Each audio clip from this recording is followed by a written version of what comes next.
and welcome in to the Rewind Sports Network. Orem football here at Spanish Fork for week 5 of the high school football season. I'm Trevor Allen alongside the coach Dave Harrison. And Dave, as sad as it is, we're already halfway through the football season, but we have a Region 7 battle here tonight. Yeah, it's crazy how fast the season actually goes, especially when you're a coach or you're a player on the field.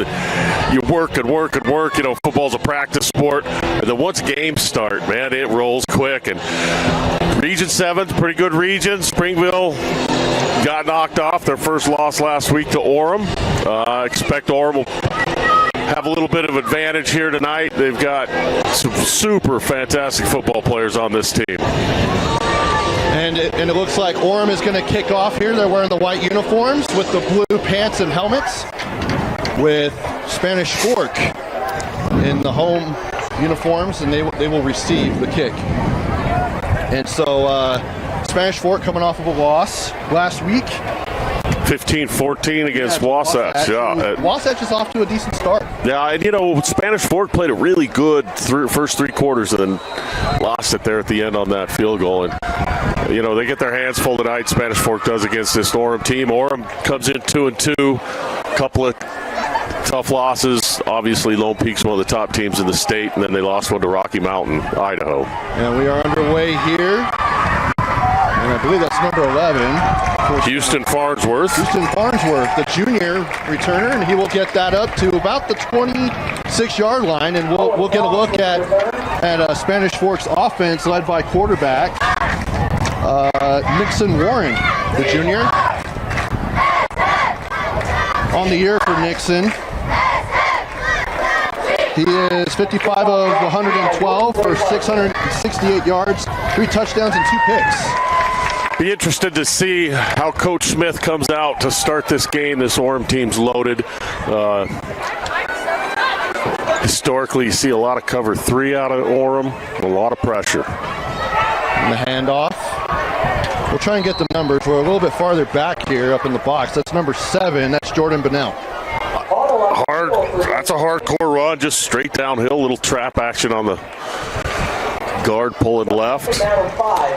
And, you know, Spanish Fork, they're going to want to try and burn as much time off this clock as they can when they're on offense, because this Orem offense, when they're on the field, they're tough to stop. So, and that's actually one of the things Orem has struggled with is their offense this year, but it's also been health.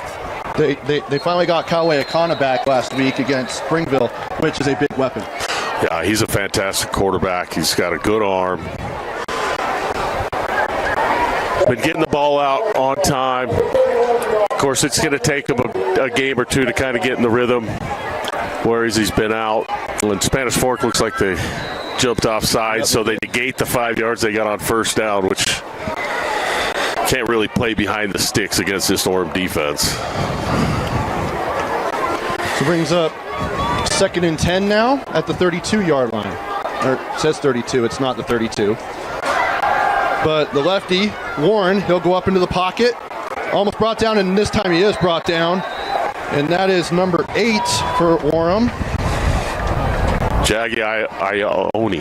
Yeah, he's ranked in the top half of the 24/7 sports recruiting rankings for next season. And you know, Coach Smith, a good friend of mine, I've known him for years and years. He thinks that Orem's got 6 or 7 D1 players on this football team, and absolutely do. And they always do. All the years we played against them, seemed like there was always somebody that was a top 5 recruit in the state on their team. It also helps to get a transfer in from Timview and Isa Naliai, who's committed to play at Utah. And the back judge throws a flag, and it looks like delay of game. Yep, play clock's at 0, so that'll back up another 5 yards. Ooh. So that'll back him up, I believe, to the 15-yard line. And, you know, chatting with Coach Smith earlier in the week, he said that this is his youngest and most inexperienced roster he's had here at Spanish Fork. It's kind of the payoff that you have when you have a really great senior loaded team like he had last year that made it to the finals, and you come into a year like this, guys don't have a lot of experience. Nixon's going to roll out. He gets to the 20, out of bounds at the 25-yard line. He actually escaped a potential sack by Judy Mawala, who leads the entire state in sacks with 9. Man, they've always got good pass rushers on this Orem defense.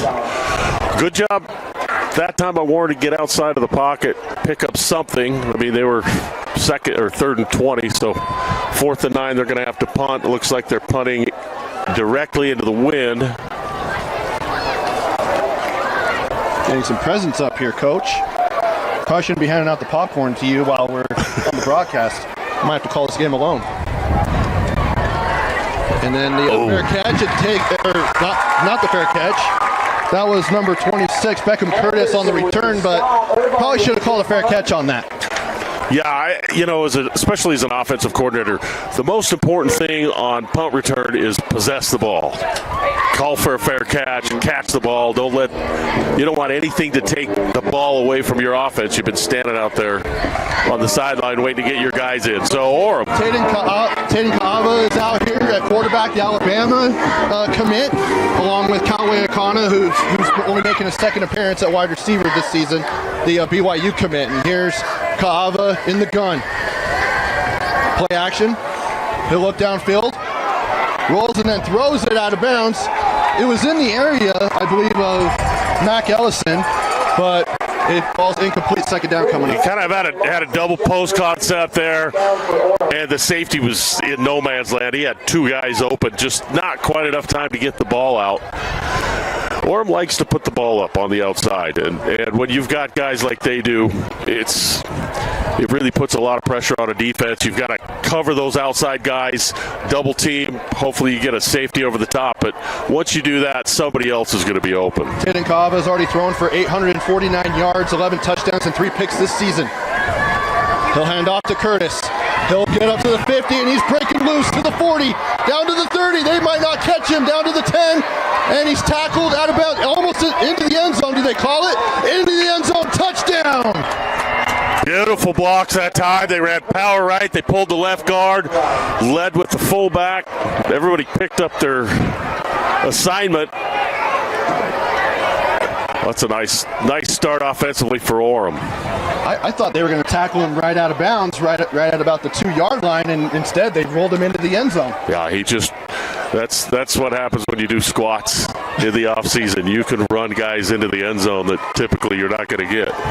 Coach is always getting his players to do squats in the offseason, huh? Squats in the offseason. And the kick is up by number 82. I think his name's Ben Bradley. Yep, Ben Bradley, 5'9" senior. Bradley with the extra point, good. Orem 7 on. So, with 9:32 to go here in the first quarter, Orem off to a 7-0 lead here on the Rewind Sports Network. Both teams have had the ball at least once, and Orem is in the end zone on a big run by Beckham Curtis. And it's 7-0 here in a Region 7 battle on the Rewind Sports Network. Trey Brown, Dave Harrison with you. And Dave, as we go to kickoff here, Spanish Fork had some decent plays on their first drive, but penalties really hurt them. Yeah, 3 penalties really hurt. See if they can't possess the ball a little bit longer this next drive. And now it breaks out all the way to the 30 and out of bounds. They're going to mark him down at the. See where the official goes. Colin Frost again for return. Oh, they're calling him out. Colin Frost. 25-yard line. Really nice job by the Spanish Fork special teams sealing that edge, and nice return. Looked like he must have stepped out of bounds a little bit sooner than we thought he did. We'll see if Spanish Fork can establish something on the ground. Houston Farnsworth on that return. So that brings out Nixon Warren, the quarterback. Once again, Jordan Bunnell behind him.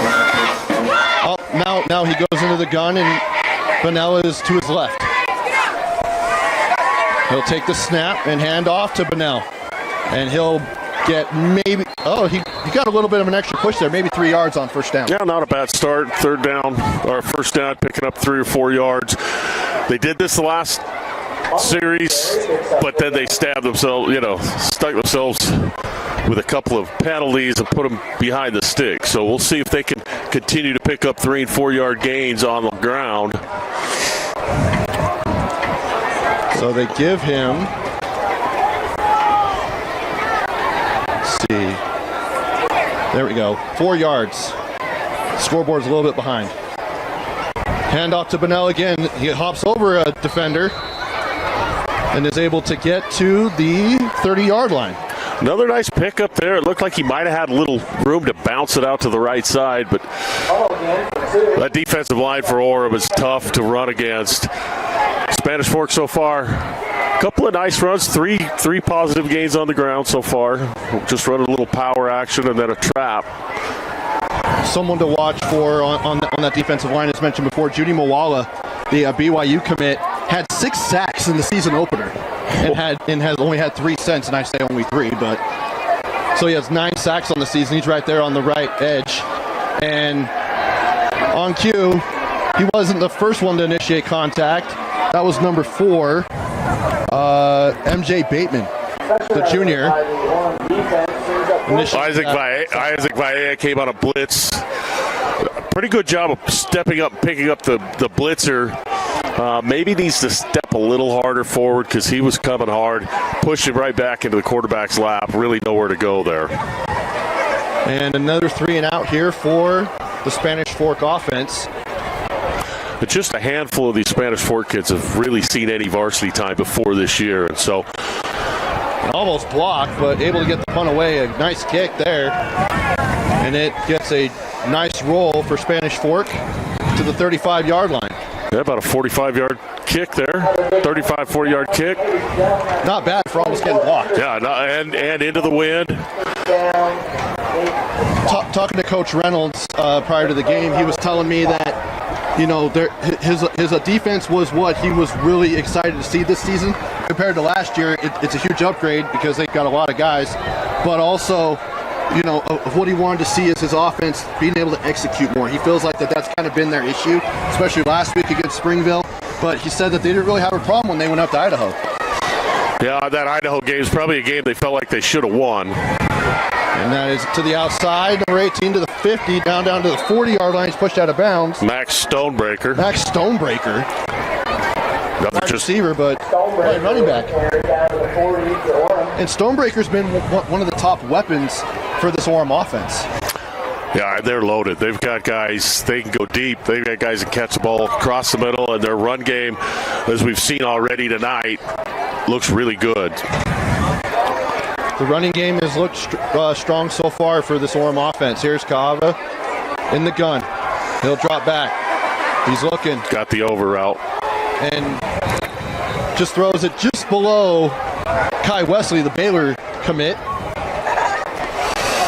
Kai Wesley, super athletic, played basketball, physical basketball player, had a great season last year in football, and he's such a weapon. I actually had to prepare for Kai Wesley as a basketball coach. Oh, when you were at West, yeah. Yeah, it is a hard team to play. Coach DeVita does a great job with that program, as does Coach Reynolds with Orem football. Now it hands off to Stonebreaker. He gets to about the 38-yard line, maybe 37-yard line, and brings up 3rd down. Orem that time pulled Noah Seofale. So the right guard, he just pulled around that edge, so it's kind of a pin and pull look.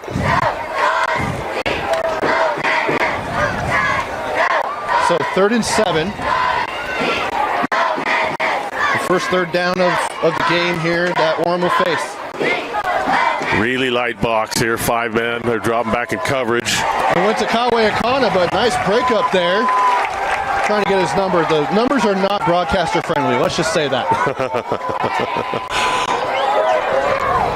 No. So Jackson Beckstead, I think, made that play as he dislodged the ball. Because I'm going to tell you, the numbers blend in too much with the uniforms. It's not broadcaster friendly. We'll have to talk to Coach really Smith about that. Yeah, they look sharp for sure. Well, I try and give those kids props when it arises, but it's hard. On 4th down, they're going for it. This one caught by Stonebreaker, and he gets the first down, and then some, as he's marked down at the 27-yard line. Just a little dig route from the slot receiver. Basically the same play they just ran. The difference is Stonebridge holds on to it. First down and 10, 27. That time, Spanish Fort brought a corner blitz from this bottom side. You could see the linebacker had widened way out, so it was kind of a giveaway. Now here's Kai Wesley, tackled down. Good route there, and now they enter the red zone. Good job by Cave to get the ball out on time, which is, to me, as an offensive coordinator, that was always the biggest thing that you're telling your quarterback is on time, on time, on time. And he looked good there, everything in rhythm and threatening again, Orem is. First and goal. And he, on the option, just keeps it. And he'll get down to the 3, to the 2, and maybe mark him at the 1 is Taden Kava, as he faked the pitch on the option and kept it, and was able to gain ground up the middle, and he's a little slow to get up. It's a little speed option, reading this bottom side end. Nice little fake there. Looks like he's going to have to come out of the game, either because his helmet came off or he's hurt. So they bring in number 9, the quarterback. That's all over Bill, is he's a running back, so basically a wildcat. And they'll hand it off to the big fella, number 44. That is Easton Kojima, who normally plays linebacker. He's into the end zone for a touchdown. Full house backfield that time, just again, lead. And this Orem offensive line's dominating already tonight. And a really young offensive line, by the way. Last year, 2 freshmen at tackles. And now they're obviously sophomores, but both those sophomores played basketball. Those guys are beasts. On the football field and on the basketball court. Yeah, Orem seems to reload with bigs every year. I asked Coach Reynolds what's in the water where those 2 tackles are freshmen, and he didn't have an answer for me. And the PAT is good, so 2 drives, 2 touchdowns for Orem. We'll be back after this here on the Rewind Sports Network. With a TabSpend checking account, you earn big rewards. It's hard to not make a scene. Cash or card? Oh, my card's right here. That's a big card. You should see how much it's earned me. Sorry, Grandma. TabSpend isn't just another checking account. It's packed with benefits. How do I get one? Just scan this QR code or go to tabbank.com. It's all online and super easy to get started.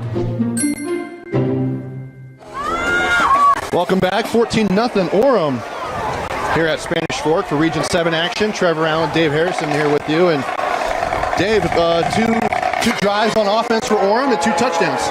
Yeah, they look tough to beat. And, you know, talking to Coach Smith before the game, they've only got 64 kids total in their program. They don't have a sophomore team, a lot of kids that haven't played. And so he understands that sometimes you have to go through some bumpy roads before you figure out a way to win. And games like this give kids experience. They're playing against, D1 talent kids all the way across the board. And it teaches you that you can play with kids like this. And you may not win, you may not be real successful, but it kind of takes the fear factor out of it once you face teams like this as a youngster. It's really all about a way to build up your program. I mean, going to the state championship last year when, not a lot of people really expected it, but that was a very senior-heavy team. And just like at the high school level, whenever you lose a bunch of seniors, you got to start somewhere, and you got to build with the underclassmen, and they just have to go through growing pains. It's somebody will step up. You'll find the kids that are going to step in when you don't have the numbers necessarily that you need to fill a full scout team in practice, and it makes it a little tough. But these kids will grow from this. They'll learn. They'll take the successes they have and build on that. 2nd and 10 here for the Dons. Warren takes the snap. Looks to the outside, and a flag is thrown. I thought that was a pretty good call. Number 22, that was Dylan Dye holding the wide receiver for Jackson Cloward. And that's should be a first down. Yeah, It might It looked like but they just kind of got caught up together. It didn't necessarily look like he was holding him, but anytime there's contact and a little bit bumped off his route in the open field, you're going to get that call. So Spanish Fort gets their first down. And they call pass interference. And Dylan Dye is a very solid linebacker for Orem. He's a tackling machine. I remember last year calling a ton of Orem games, and I'd be calling his name a lot. Yeah. And the handoff. Gain of about 2 yards on first down. We'll get up to about the 37-yard line for Spanish Fork with 5:22 to go here in the first quarter. Really not a lot there. I mean, he's running hard, he's falling forward, but Spanish Fork's got to double team these D linemen for Orem, and it frees up these linebackers to make plays. Well, and just look at the size of the Orem defensive line compared to the offensive line for Spanish Fork. You can just tell. But it's also a really young offensive line, so in due time, having varsity experience like this is going to bode well for them for years to come. As Warren changes the play call. And he'll drop back, roll out. He's looking downfield, and he throws it out of bounds. Live to play another down. Good job to get outside of the pocket there. He had outside linebacker blitz on both sides, and getting out of there without taking a sack is pretty good athletic play there. It's smart, throw it out of bounds. Live to play another down. So 3rd down and 8 at the 37-yard line for Spanish Fork. Trying to avoid having to punt on another possession. They've already gone 3 and out on their first 2 drives. They've at least gotten a first down on this one. Warren in the gun. He'll roll out to his left. He's looking again as Junie Mawala gets to him. And I'll tell you what, I would not want to see Junie Mawala one-on-one in an alley. That is a big boy right there. Another, that type, they designed the play to roll out. It's tough to roll out against the guy that gets upfield as hard as Mawala does. And especially, it's hard to get your eyes downfield when you've got somebody that big right in your face. And good job just to get the ball out. I can tell you what, BYU fans are going to be really excited about Junie Mawala, just seeing how he's playing right now. But the one story about him, he originally committed to Oregon and then flipped his commitment and decided to go play for Kalani Sitake and the BYU Cougars just down the road. Well, Kalani's done a great job picking up the top kids in the state of Utah the last few years. Both Kyle Whittingham and Kalani have, for the last, about 5 years ago, when I was covering the youths, that was a big problem that Kyle Whittingham was saying is trying to keep all the in-state kids to stay in-state. They would go to Oregon or go to all these other programs outside of the state. But now with what they're doing, I think since NIL kind of really geared up and all that, I think it's really helped them secure the top talent here in the state of Utah. Plus, they're also 2 great coaches. Yeah, they are. Both of them are fantastic. Here's Kava. He'll drop back. He'll look. And he's got Mac Ellison. He'll get to the 50. I don't think they're going to catch him. He's to the 30, to the 20, to the 10, and he's gone. Touchdown, Orem. 3 vertical routes on the inside. 3 receivers. Ran a little dig route behind that. Kind of cleared it out. He caught it in stride and didn't break stride until he got to the end zone. 72-yard touchdown for Orem. And 3 offensive possessions, 3 touchdowns now here for Orem.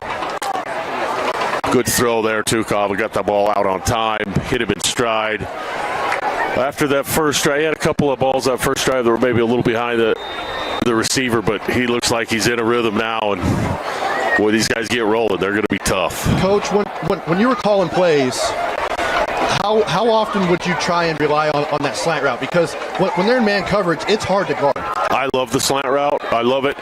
A lot of times when you get a team that plays a lot of cover 3 and they drop those corners right off the snap, that's wide open right there. Slant route's really difficult to cover. Unless you're the Green Bay Packers last night. Washington couldn't run a slant at all. Washington had a couple of those slant routes that did not go their way, but again, that's why you play in the NFL. Yeah. It's a little bit different at the high school level. Well, and you get a guy that can make a move and get open off a slant route. It makes all the difference in the world, but those defenders, at least it looks to me like Spanish Fork's just kind of dropping a little bit and giving a free release. And, man, you get a free release on a slant route, it's easy money. And then I wasn't able to see what the breakdown was in the back, how he was able to get open. Did they drop a safety? They dropped it. Well, so they ran three seam routes, essentially 3 go routes, and everybody just dropped, and he filled the void right behind that outside receiver. Caught it on the hash. And that's why Coach Harrison is here with me to break all that down. Yeah, that's a tough route combo. If your quarterback's got time to throw the ball and you can get 3 verticals going, it's really tough to cover that intermediate area. Because you're either covering short or you're covering long. A lot of times that intermediate area behind those linebackers is going to be open, and if you've got safeties dropping hard because of those go routes, you can make a living in those intermediate routes. Definitely. We'll see what Spanish Fork can do here. They've had to punt on their first 3 possessions. With 4:14 to go here in the first quarter, Orem with a 21-0 lead. Orem already scored more points in the first quarter of this game than they did the entire game against Springville. Another good run that time by Spanish Fork, just kind of taking what's there. And really, 4-yard rush against this defensive line. Spanish Fork should feel pretty good about that. Well, not only that, but is your plan, if you're an offensive coordinator or the head coach and you have Junie Mawala on the edge there, are you sending a tackle and a guard over to him, or maybe bring a tight end? Yeah, you want to chip him, double team him, or leave him alone and read him. Warren, go hand off again. I believe Bunnell's on the run. Now that time it's a power, so they pull the right guard and they lead with they follow the guard with the fullback who's supposed to get up inside and go pick up that linebacker, but Moala just shut that down. He just crushed that first block. There was nowhere to go. Yeah, that's a tough ask to kick him out. It's not a job I want. No. 3rd and 6 here at the 25-yard line for Spanish Fork. They have not converted a 3rd down yet. And it looks like they're sending a blitz. Warren finds that slant route. There it is. He's getting up to the field to the 50 and out of bounds. What a play there by Gage Christensen. And right on that slant route. Yeah, really good job that time. Set him up. A little inside, outside, inside move. Got the DB on his heels. Linebacker blitz. There was nobody in that void, and a good throw and catch that time for Spanish Fork. So their biggest play of the night. It's definitely a play you probably need when you're down 21-0. Yeah. It doesn't look like there's not a lot of life there. You need something to kind of give you a shot in the arm. Yeah, that's a nice play call against that Warren now defense. To the flat to Christensen again. Ooh. And he's able to evade one tackle. Is able to shed Zeki Vea. Mason Snow does a nice job that time on the block on the outside. The problem is you've got you're thrown to the short side and you've got that outside or that linebacker who's got nobody on him. And so he reads that quarterback turns and throws. And if you don't have somebody to come out and at least disrupt him or make him move off of that line, that's a tough ask for a receiver. To give you an idea of the defense Spanish Fork is facing, Kawe Akana plays a little bit of defense. He's going to BYU, as that is to great coverage right there by number 21. But that again, Rock Hawkins. That time both quarters dropped, so that void is there. The ball's on time. Just a little bit better play by the defender. So you've got Mawala, Junie Mawala, BYU commit. You've got Isaac Vea, who is getting offers from Boise State, UNLV for next season. You've got Kawe Akana, BYU commit. Isa Naliai playing safety. He's a Utah commit. It's a lot of fun watching these kids play at this age when you project them to be college football players. Seeing them on Saturdays one day as Warren has no choice but to throw that away. The Spanish Fork crowd cheers as he throws it into the kicking net on the fly. Should give him some points for that. You know, as hard as these defensive ends are getting up the field, a little bit quarterback draw, it's underneath that DN there might be something there. Of course, then you got to deal with the linebackers, but those DNs are getting up hard, so you might either try and run it up underneath there or pull a draw action. They end up doing that. I'm going to tell Coach Smith, you got the wrong headset on, my friend. Here on 4th down. Oh. And he's swallowed up. And there's a penalty. Oh. And you know, that's kind of something that's plagued Orem.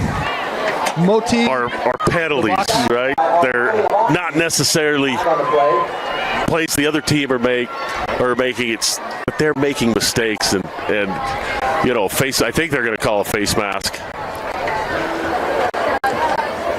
But they kind of just gave Spanish Fork another first down. Yeah, they did. Unless it was after the play. Which it was not. You know, Spanish Fork, they gave him time that play. He had time. He stepped up nicely in the pocket, and there was nobody there. I mean, you know, they looked to me like they're in what we used to call cover 3 kick, where they sit one corner and then drop safety, and the other corner, the other 3 deep slots, and they just didn't have anybody open against that D. Exactly. Here's Warren. Here on 1st down. Rolls back to his right. He's having to shed some guys, and he's going to be swallowed up deep in the backfield at about the 43-yard line. I believe that's number 8. His jersey scrunch, that's Jagione. Number 8, Jagione. That's just your young quarterback not understanding, look, I've got no chance to make a play. Get the ball out somewhere, somehow. But sometimes it's another down. Sometimes it's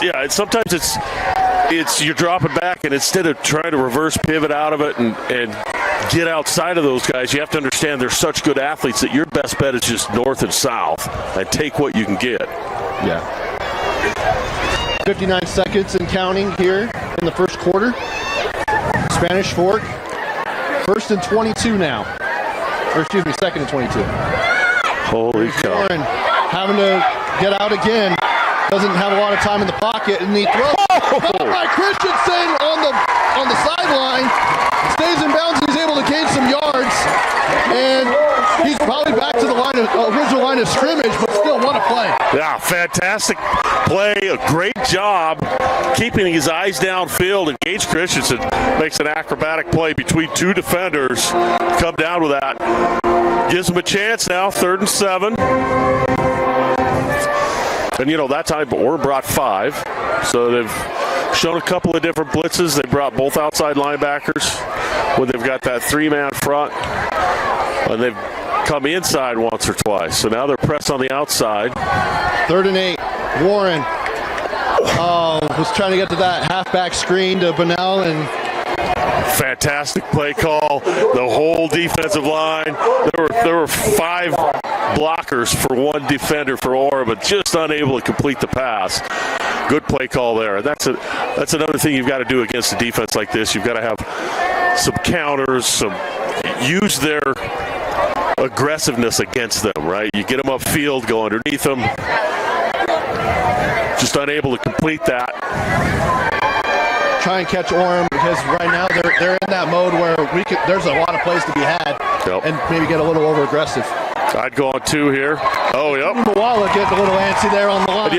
And that's another thing, you know, I coached feels like 100 games against Orem, and sometimes you can get them to jump.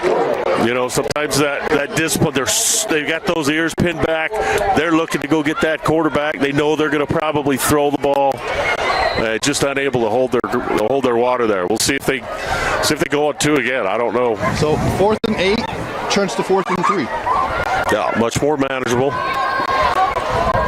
And Ball is at the 22-yard line in Orem territory. Warren, he's got it back to his left. Showing blitz, but I think they might drop back out of that. They're at least showing.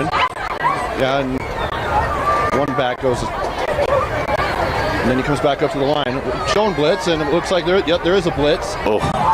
Moala misses him, now he cuts back up inside, he throws it deep, and he had a man, caught it, but then it falls incomplete, and it's a turnover on downs. Unless there's a flag. Oh, got another penalty flag. Probably maybe roughing the passer. Well, I wasn't could be. looking after he threw it. I was looking downfield too, but it looks like it's going to go against Spanish I Fort. think that was intended for either Rhythm Fagan or Gage Christensen. It was Gage Christensen again. It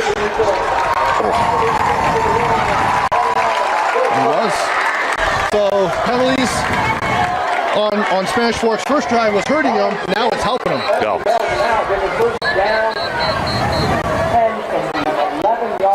You know, it's a fine line as a coach to get your kids not to hit late and not do some of these things, because you don't want to take that aggressiveness away from them. And you know, I've seen different philosophies from different coaches, and some of them are like, you know what, it's worth it. We're going to go after the guy, and if we get a couple of flags, so be it. And then there are other coaches that will really pull their guys back and get after them hard if they commit penalties like that. Orem obviously takes the aggressive approach. We might have a ejection.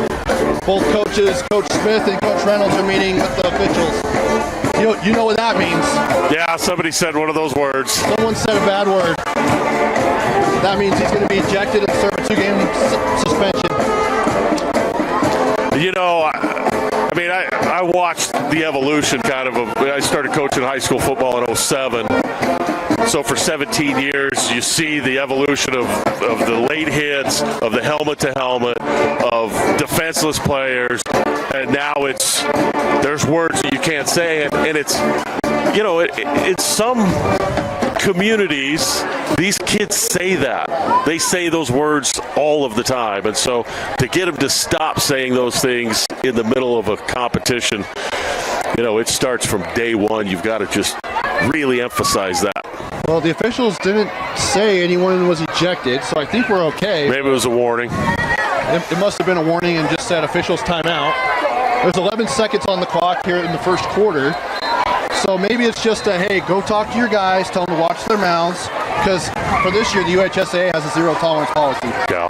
Well, good for the officials, right? That they didn't just toss a kid. I mean, these are high school kids, 14, 15, 16, 17. You know, they're still developing. They're still maturing.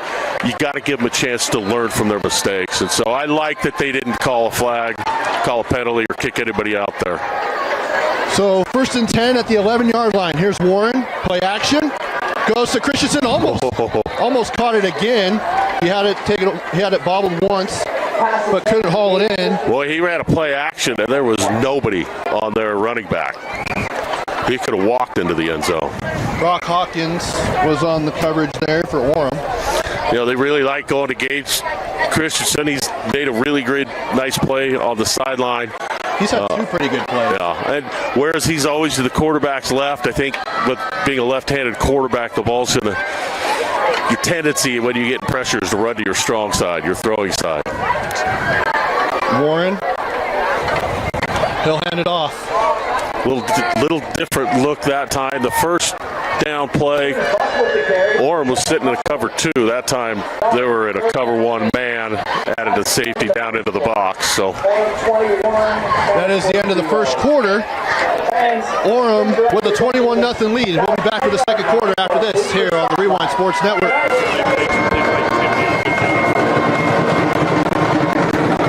Welcome back. Second quarter about to begin. Chasing into the field with Spanish Fort knocking on the doorstep of at the end zone. 3rd and goal, or 3rd and 8. Basically, you can get to the 1 and get a first down without having to get in the end zone. Here's Warren. I believe he's got Bunnell to his right. Again, the numbers are not great for broadcasters up here on top of the press box. Warren throws, and it was intended for Mason Snow. Number 12, Mason. He didn't have any time. But it was double coverage, too. And he didn't have any room. I mean, he tried to step into that. Got drilled. All right, so do you agree with them going for 3 here, just try to get some points? You know, I do. We one time played a game against Bingham. Bingham was on like 8 or 10 or 12 quarters where they hadn't given up any points. And they were up 38-0. And our coach wanted to go for it on 4th and whatever. And it made a difference to get those 3 points and stop that shutout streak. So points against this defense, however they get them, I think that's a positive. That kick is up, and it is good. That was Preston Jones. And that's a 25-yard field goal that gets Spanish Fork on the board. So as you said, Coach, gives them a little bit of confidence knowing that they're able to get on the field. Yeah, Orem didn't help matters as far as some very costly penalties, a couple of 15-yarders. Yeah, but something for Spanish Fork to kind of build on, and they're not going to go back and say, oh, Orem just gave us that drive with 30 yards or 50 yards of penalties, whatever it was. Yeah. They're going to say, look, we made some plays, we got down the field, we got points on the board. Now let's see if we can go try and slow this Orem run game down, or pass game. I mean, both. Now, talking about Coach Smith and the Spanish Fork program, obviously going to the state championship last year, coming in with the younger team, but how hard is it to, as a coach, to have to lower some of your standards, some of the expectations? I think not necessarily standards. I think your standards stay the same, but your expectations, you just have to be realistic. And these kids aren't stupid. They know, how good these teams are they're playing. And you find something to build on, right? We had a season after the Corner Canyon Alta split, the first year at Alta after that split, and we had 9 sophomores that started, and we did make the playoffs, but we went up to Bellevue and played. They were 55 straight wins, 4-time state champs up there, ranked 3rd or 4th in the country, and our kids had some success up there. We lost, we got beat pretty bad, but we always referred back to those games. You guys remember when we went up to Bellevue and we ran for 160 yards? Or do you remember when we did this? And so you could do that. So I think there are going to be some things, they're going to go back and say, look, Orem's the best team in 5A, and we marched down the field and scored on them. So. As now Oliver Bills has it to the 40. He's got plenty of room with a blocker. Now he gets over 30 and he's upended. I believe Mason Snow was on that tackle there, but a lot of room to operate. Great play call right there. They had blitz coming. It's almost like they knew it was coming. Timed it up right. Offensive line did their job, got downfield, made some blocks. Good job of executing that screen that time by the Orem Tigers.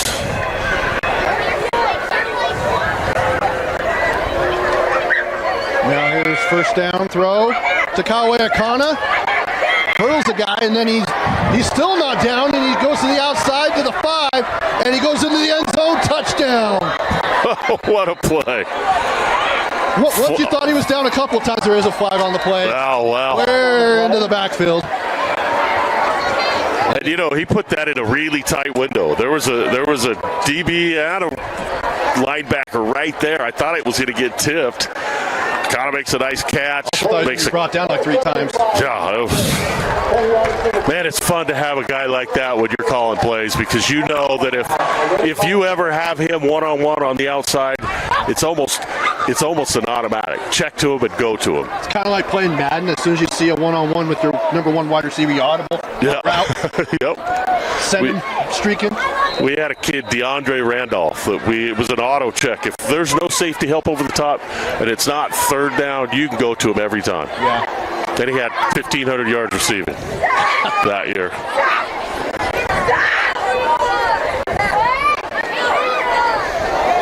The first down, Kava. Got a man, that is Isanaliai. Oh, yeah. He gets tackled pushed out of bounds at about the 19-yard line. So good play there. just when you get done talking about one super athlete, they get the ball to another one of their super athletes. And that was just a simple little play action. Comes across behind the line, dumps it off to him in the flat, let him see that play in the NFL all the time. It's just such a tough play to cover for a defense. I'm sure Kyle Whittingham's excited to have Isanaliai in his defensive backfield next year. As the handoff, got to Naliai, and he's just patient. Little GT counter that time. They pulled right guard, right tackle. But the DN followed him down the line, pinched down, did a nice job, made a stop in the forces a third down. So third down here. I expect if they don't get it here, they'll probably go for it again. They already showed that they're willing to go for it on fourth down. Down to Kawe Akana, but it was called back on a holding call, which it looked like Kawe Akana took probably 4 or 5 times where we thought he was going to be taken down, and he wasn't. And they've got him man cover up on the top giving him the outside. He might just throw it to the corner. Yeah, he's got one-on-one, and that's where he goes. Back shoulder throw, caught, touchdown, Orem. As you called it, Coach, Kawe Akana, one-on-one, gets in the end zone for 6. Yeah, I mean, when you know your guy is the best athlete, it's pretty tough for a defense to cover down at the goal line. Anytime you're inside the 20-yard line and you've got him one-on-one, go to him because he's going to make a play. Really nice throw, a little back shoulder there. Kawe Akana last week, which was his season debut, he's been battling injuries. So playing in his first game last week against Springville, 5 catches for 57 yards and a touchdown. So in back-to-back games, finds the end zone. 6'3", 200 pounds, good hands, runs well. A good route there. He set him up, little dip step, got to the outside. Kave with a nice back shoulder throw for the touchdown. So with 10:23 to go here in the second quarter, Orem with a 28-3 lead. We'll be right back here on the Rewind Sports Network. Back here at Spanish Fork High School, Trevor Allen and Coach Dave Harrison here with 10:23 to go here in the second quarter. Orem with a 28-3 lead after a Kawe Akana touchdown. Alabama to BYU. Yeah, it's got a little different ring to it, doesn't it? Yeah. Alabama to... And again, I'm not as familiar with the history of football at the high school level here in the state, but I do know there was one other Alabama commit for a quarterback, and that was Cooper Bateman. Yeah, I forgot about that. He was a Cottonwood kid, yeah? Yeah, Cottonwood kid. That's right. And he went to Alabama and then transferred, and he ended up playing his last year at the University of Utah. Yeah, I do remember. We played Cooper many years ago, and Orem, they've got guys in the NFL. I mean, they got guys that... Puka Nacua as well. I mean, Puka Nacua, maybe top 5 receiver in the world, played here, and it was fantastic when he played here. Bunnell thought he was able to get around the edge, and then 3 more Orem players come up and tackle him for a loss. Yeah, I don't know about going side to side against this defense. I think you've got to find the gaps that are already there and try and exploit that, pick up 3 or 4 yards downhill like they've done a little bit in the first quarter. But running side to side against this defense, that's a tough ask. Lost 4 on that play. Brings up second down. Now, you may set that up by play faking that fly sweep and then running a little quarterback counter opposite of that, but if you do that, you're going right at Tuala, so let's kind of pick your poison. Here's Warren. He drops back. Oh, he's got a wheel route. Pressure. And throws it as he's being taken down. Obviously short, but there is a flag on the play. Flag on the play. And I'm guessing it's roughing the passer. Yeah, they ran a little rub route up on the top, and the wheel route was open. He just doesn't have time to find that. I mean, if you take 3 steps and set your feet and there's somebody right in your face, it's really difficult to... Doesn't matter how wide open your guys are. Yeah. So that is obviously a 15-yard penalty, so that moves it to first down and gives life to Spanish Fork. You know, you take the yards however you can get them. especially against a defense like this. I'm sure Coach Reynolds is not going to be happy with the amount of penalty yards they've given up. Especially with, I think that's at least three 15-yard penalties. Yeah, no, it is. Which are huge. Here's Warren. He'll hand off. Bunnell maybe gets 2 yards, and that's where they're going to mark him. He cover two that time from Orem. Sit with 2 safeties back. Your corners are wide. It gives you a little bit more room to run inside. Obviously, 2 or 3 yard pickup doesn't normally feel like a successful play, but I think tonight against this defense for Spanish Fork, you count that as a positive. So 2-yard gain on first down brings up 2nd and 8. And, you contrast the running downhill like they did there versus that first down play where they lost 7 yards trying to go fly sweep. That's where you're going to get run yards against Orem. Here's Warren. And he'll hand off to his back. I've been trying to pick out his number. Is that James Buck? 24. So Calvin Gardner made the play there, but now we've got another flag. Flag on the play. No, these officials are going to get tennis elbows throwing all these flags.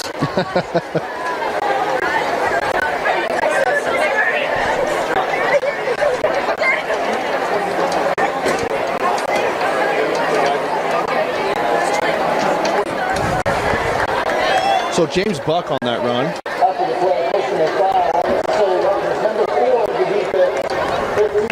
MJ Bateman called for that. Another 15-yard penalty for Orem. I got to hand it to the Orem coaches. They're not pulling their hair out up here, screaming and yelling, but I know they're feeling it. I think it's because they have some popcorn in front of them. They had a 20. I know our 5-point lead. Dodge is going to be eating our whole bag at halftime. As Warren rolls out. And he throws out of bounds. Going to play another down. I know some of the coaches over on the sideline thought maybe there's a potential block in the back. Yeah, that was close. But they didn't throw the flag. Yeah, it was close. I don't know. I probably wouldn't have thrown it either. It looked like very little. It didn't really have any kind of advantage. It was hard. It was hard to see where his face mask was in relation to the defense, the defender. So 2nd 10. And again, Orem's winning up front against any pass protection that Spanish Forks put out there. Orem's beat. We might need to bring in another tight end, as 3 guys are right there in front of him. Well, when it's picked off, goes right into the hands of, that's number 2, Zeki Vea. And another flag.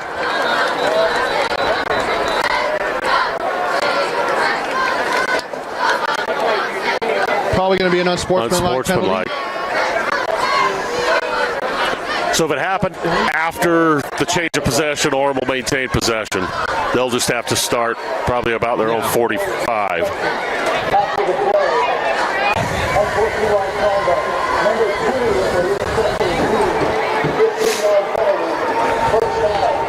That is unsportsmanlike conduct.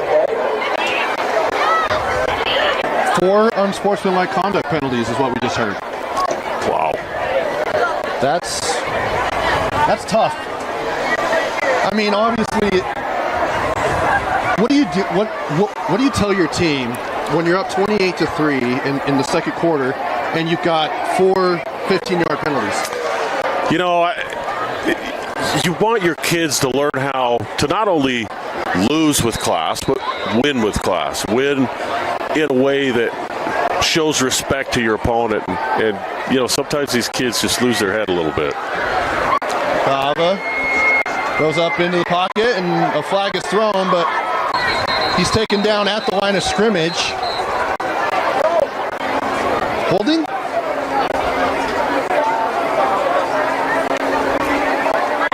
It was thrown from the judge in the back. We might be going on some sort of a consecutive plays with a flag record. Oh, look at that. Probably just muscle memory. Yeah. You figured there was something going on. Hey, I heard from a credible source last week, the Rigby, Idaho, Syracuse game, there was like 12 straight penalties. Oh, really? From what I heard. Yeah, we had some interesting officiating a few games we played up there in Idaho. Well, it's actually down here at Syracuse. Oh, well. So it was a Utah crew. As it goes out to the flat on a screen, it's number 10, Po Faumui. The sophomore, I believe. Yes, the sophomore. Po Faumui, the first time. Oliver Bills with a nice block out there. You know, I love those kind of plays where you see the corners are dropping and dropping. Just throw it out there, take 5 or 6 yards. They're giving it to you. Good offensive coordinators see that and will take it. 4 on the defensive line for Spanish Fork. And they send 4. Here on third down, and the first down there for Oliver Bills, as there's another flag. So at least we took a play off, even though they were like, oh, there's no flag on the play. I like that play call there. You got 3rd and 4, 3rd and 5. Spanish Fork's at a cover 2 man all the way across the board, which means you've got fewer guys in the run box. Spanish Fork obviously thought Orem was going to throw the ball there. Good play call. Unfortunately, coming back for the Tigers. Yep. I'd be curious to know how many penalties Orem has, because it looked like it was going to be a night for Spanish Fork where they're committing a lot of penalties on that first drive. No, they're against Spanish Fork right off the bat, but I think there's been about, it just feels like 32 or so.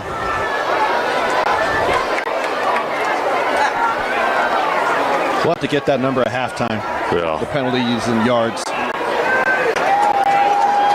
6:50 to go here in the second quarter. It's now 3rd and 14. We're going to bring some pressure.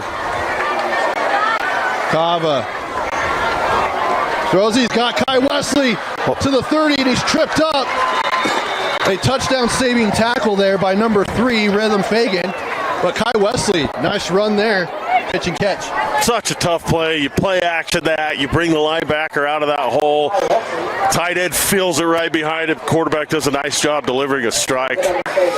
Seen that play before, playing Orem over the years, and they execute that really well. And no penalty. Oh, hey. Knock on wood, coach. I'm not holding my breath. Brings a man in motion. Kava. Mesh route. Goes back on first down. Got his man. That's number 84, Steeler Wesley, the younger brother of Kai Wesley. I believe he's a sophomore. He is, but geez, he looks like a big boy.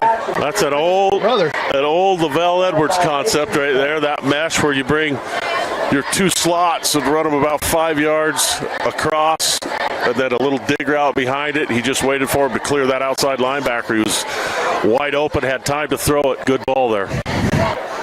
So trips to the bottom of your screen. Kava pitches it to Bills. He's got room. He's at the 10. Down to the 5. Pushes through into the end zone. Touchdown, Orem. Oliver Bills finds the end zone. Second time we've seen that speed option from Orem. Kai Wesley drove his guy 15 yards from the line of scrimmage all the way through the back of the end zone. And, you know, you get your big guys, your best guys that go out and make blocks like that. Boy, it's tough to beat a team that has everybody bought in. Kind of made you think of the movie Blindside as Michael Orr's driving the guy clear to into the end zone and beyond. Yeah, Kai's a big boy, too. You can't get going backwards. You're never going to get off of that block. Here's the PAT. Ben Bradley's been busy. So far perfect on his PATs. And now the score is 35-3, 5:36 to go. We'll take a break. Come back after this here on the Rewind Sports Network. 5:36 to go here in the second quarter. There's another kickoff. That one will be brought out, but he misses the catch, and now he picks it up at the 10. Is able to salvage some yards. Not able to get back to the 20. That was number, I believe that's number 10. 11. Cohen Frost, yep. Boy, it looked to me like he caught it and fell, but fortunately he didn't have possession of the ball. So he was able to pick that up and salvage something there. Otherwise, they would have been started inside of their own 5-yard line. So here's Nixon Warren again with the Spanish Fork offense.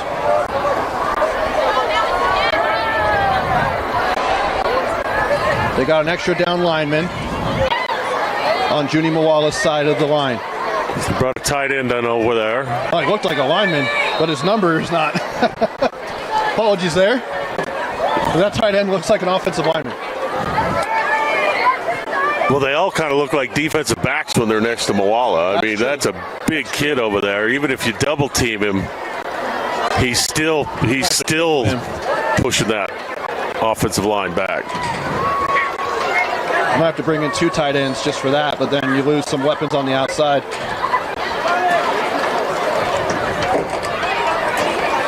Clock running at 4:50 to go here in the first half. They gained 1 yard on first down. Spanish Fork's got numbers to the sideline. Trips to the bottom of your screen. Into the flat, I believe that's Christensen. And he is stopped right in his tracks. No, that is not. That is number 4, Jackson Cloward.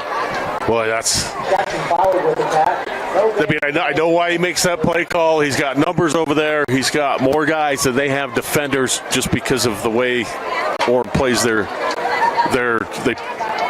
a field and boundary team, so they put the majority of their players to the field side. And so boundary, theoretically, you've got more players. But when you don't block anybody, it doesn't matter. So 3rd down and 9. So it was no gain on that last play. Warren, he's got Cowaway Akana chasing him, Junie Mawala chasing him. And it is caught and then dropped. And it's an incomplete pass. It'll bring up 4th down. Great coverage there by Dylan Dye. He's going to go to sleep tonight having nightmares of these kids coming after him because they are bringing pressure. And even when they don't bring pressure, their D-line's getting home. But, man, when they send a blitzer, that's tough sailing for Spanish Fork. A good job just hitting the ball out, really. So bring out the punt unit once again for Spanish Fork. As he is back at the 4-yard line. He drops it, and that's not good. And he is tackled right at the 2-yard line. So pretty much the turnover on downs at the 2. Yeah, it looked like the snap was okay. Just, the timing on a punt is if you don't catch it and take your 2 steps and kick it immediately, you're in trouble.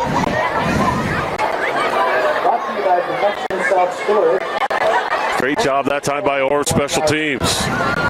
So if you're Orem, and you have 2 yards to go like, on your next drive, what do you go here? We'll just flip a coin and figure out which kid hasn't got a touchdown yet. Give it to him. I mean, they've got their choice. They can probably just... Well, Stonebreaker's in the backfield behind Kava. And he hasn't scored yet. And they hand it off to Stonebreaker. He'll get to the 1, and then he's stopped. Pretty good job that time by Spanish Fork, keeping him out of the end zone. Again, yeah, I mean, he can run the same play, and it'll be a touchdown the next time, though. It's just tough to stop that big offensive line going downhill. And you kind of want to give that offensive line this kind of a touchdown. Our offensive line coach used to yell at me if we were inside the 5 and I didn't run it.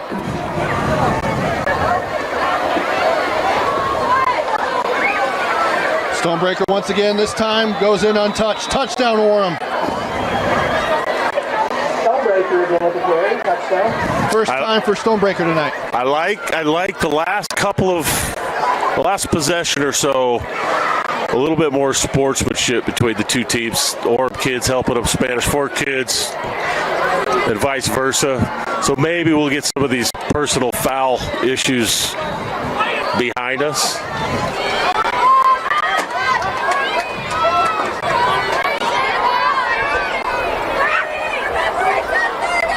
So we've now entered Mercy Rule territory once we hit into the fourth quarter.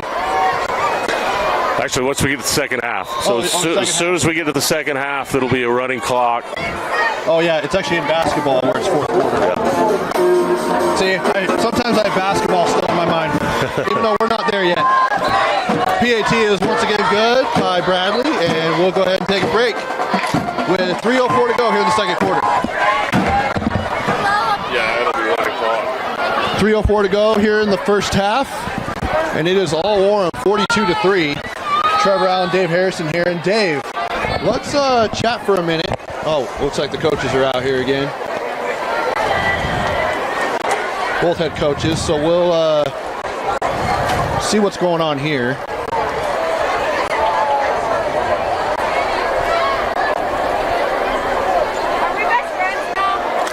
Dustin Smith, the head coach for Spanish Fort, has run quarterback elite and Utah quarterback clinic for years and years, and has coached some of the top quarterbacks to come out of the state of Utah. And it looks like the coaches are getting their teams together, some kind of message.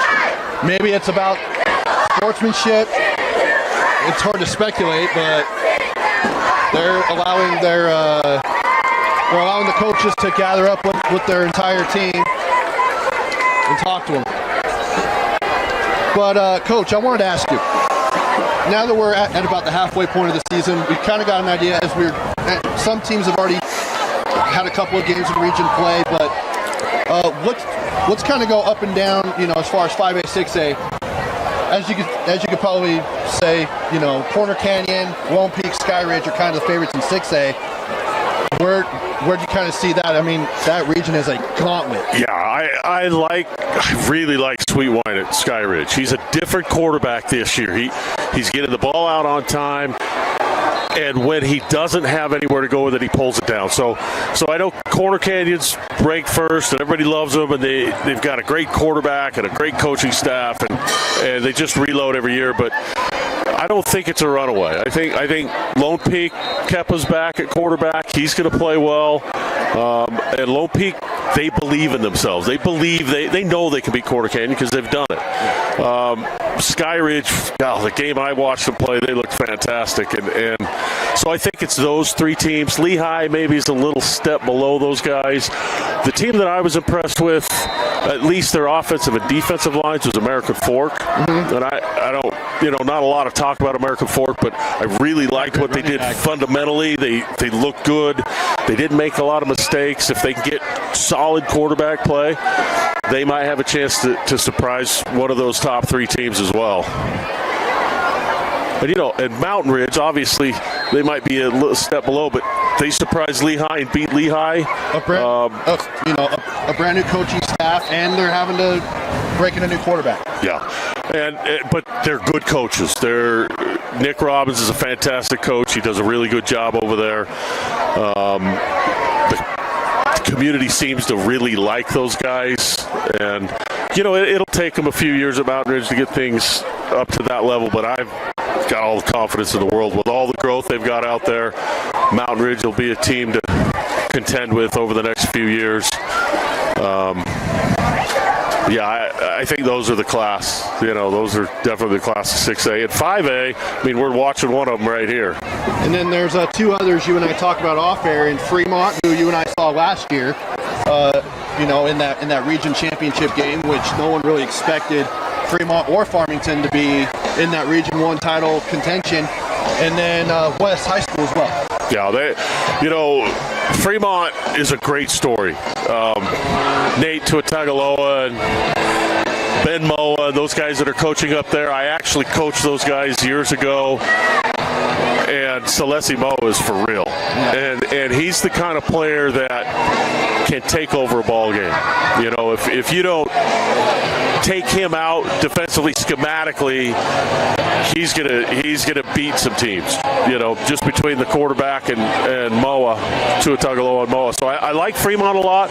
West, boy, they're solid up front. They got a great O-line, good coaches, and frankly, the best home field environment in the state of Utah. There's nowhere better to watch a football game, in my opinion, than West High School. Yeah, and Gene Paga Stadium is obviously, it's got a lot of history behind it.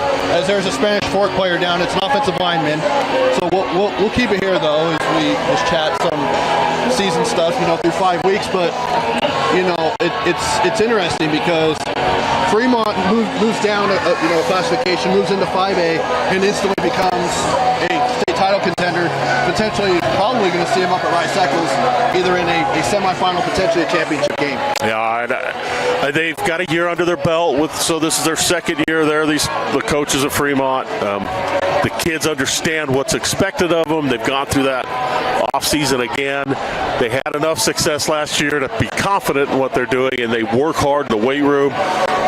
They do a good job. So Fremont's kind of I know Orem and West kind of everybody talks about, but Fremont, I really think they're going to make some noise, just like you said, probably get up to Rice Eccles. And from there, I don't really know. There's a bit of a drop. Timpview's not where they have been. I mean, it's hard too because Timpview's coach, Donnie Atsuwaya, stepped down a month before the season. Yeah. And having to, and then, kids transferring after that as Warren rolls out. And he throws it, and it is picked off. I believe that's Isanali, and it is. Wow, that's tough. Rolling to your right, throwing back. It was a left-handed quarterback. Just didn't quite get it over his head. Looks like we get another flag. I'm guessing it's an unsportsmanlike. Care to guess? I do believe that Orem has more total yards on offense that's been called back than most teams have.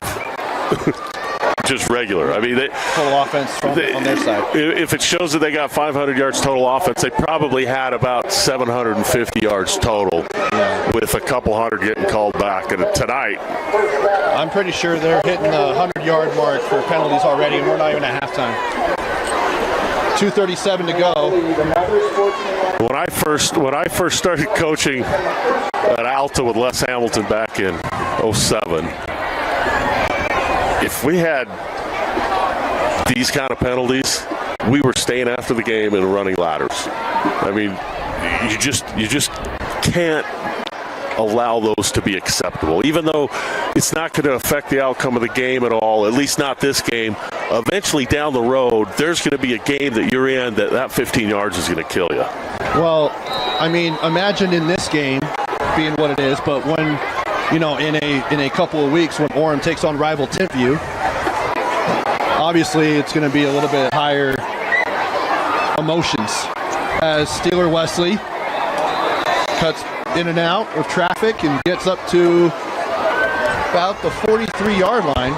But if they're getting a lot of penalties now in a low tense situation, wait till they go in a couple of weeks when they play Timpview. Like right now for Orem's schedule, playing Wasatch next week at home, but then I believe they have Timpview after that. Yeah, Timpview Orem will be there, by the way. Timpview Orem, we know it's a great rivalry down here in Utah County.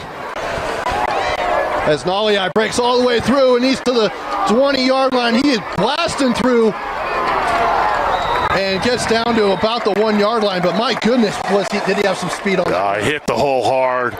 Great job up front by Orem. Looked like a little trap action up front. And he hit that hole hard. And I don't know necessarily, I saw Timpview play American Fork, and American Fork handled them pretty easily. They don't have near the numbers of Timpview that they've had. But, you see last week, the Springville game, and Orem won the game, but it was a close game, and, penalties like that can make a difference. And I actually watched Timpview. I called Timpview and Lone Peak a couple weeks ago, and I'll tell you what, Timpview, they've got a quarterback who can be really good. Yeah. He's only a sophomore. Tuaone.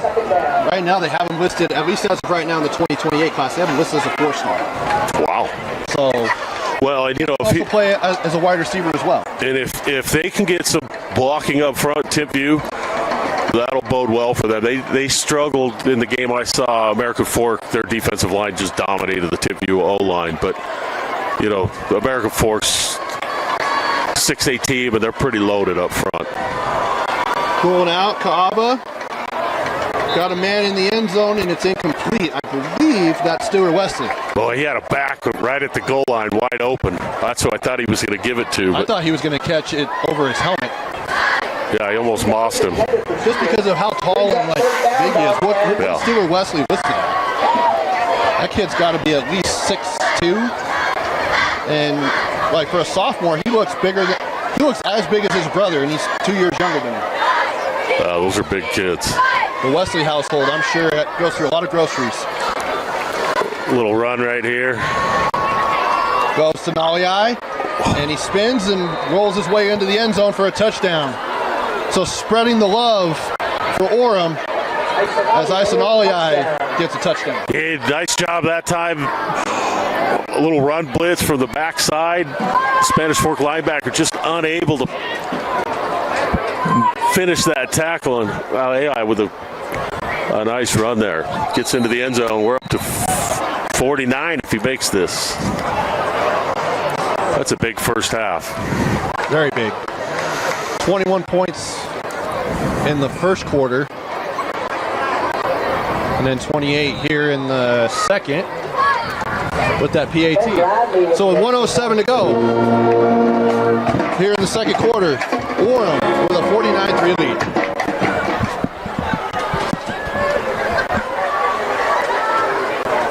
Spanish Fork with another opportunity to try and find the end zone before halftime. As the ball is dropped. Well, that's a pretty cool kick right there. It looked like he did that on purpose. Yeah, dropped dead, it seemed like.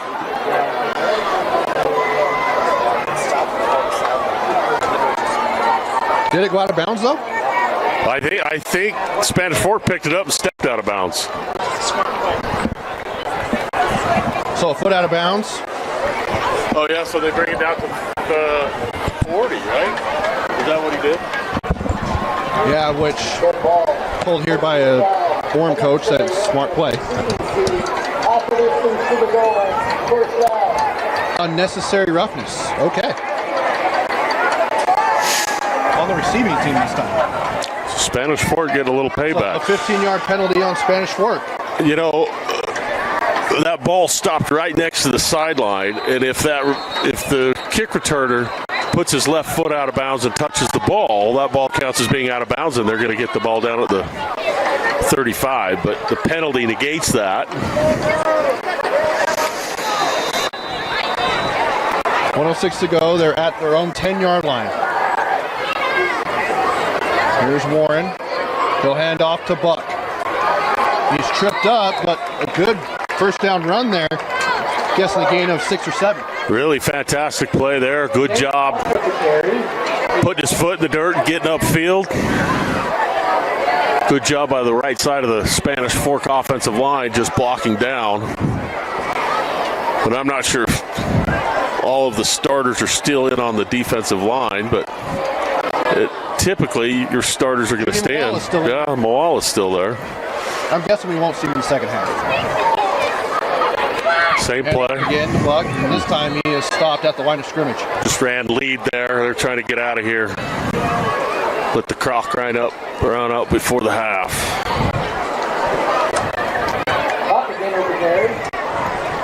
And it looks like they're just going to let the clock run out here on the first half.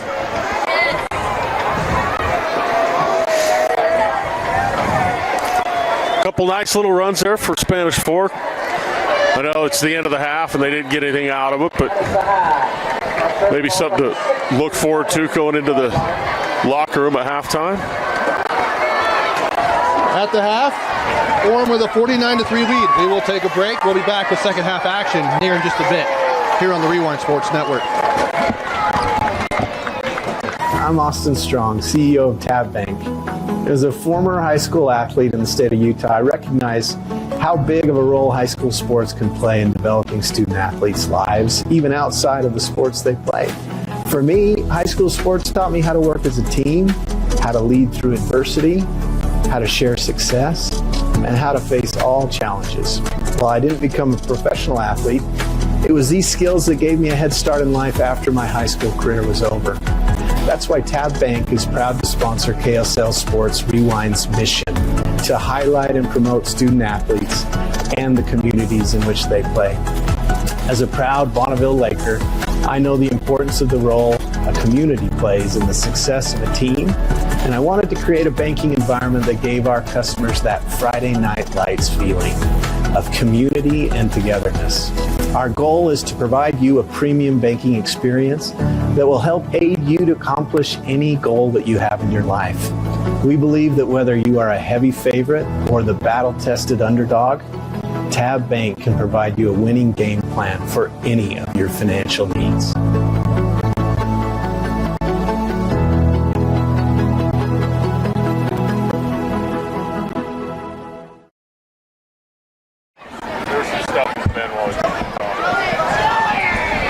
Back here for third quarter action. As part of the mercy rule, the clock will not stop, except for timeouts. So we'll have a running clock as Stonebreaker is breaking every tackle and spinning out of it. Gets out of that one. He's going east to west instead of north to south. Now he's going north to south. He gets to the 50. And he's finally brought down. He probably covered about 80 yards. That was an incredible effort right there. And north and south. He made at least 5 guys miss on the far sideline before he came all the way across. Yeah, really, really nice run back that time for Orem. So, Coach, as and Trevor Allen, Dave Harrison here, if you're Coach Smith at the half, your team's down 29-3 to a really good Orem team, probably going to contend for a 5A state title. What are you telling your team at halftime? Well, I think just trust the process, do your job. Let's go out and see if we can't get a touchdown on the board. Let's go out and play clean football. I think in his mind he's hoping nobody gets hurt, we come out of here healthy, but he's telling his kids, go out there and compete. Don't give up. You know, you find out a lot about a team when they're down 40 points. Lucky Suga Turaga is in at quarterback, so as we all probably expected, Taden Kava's night is done.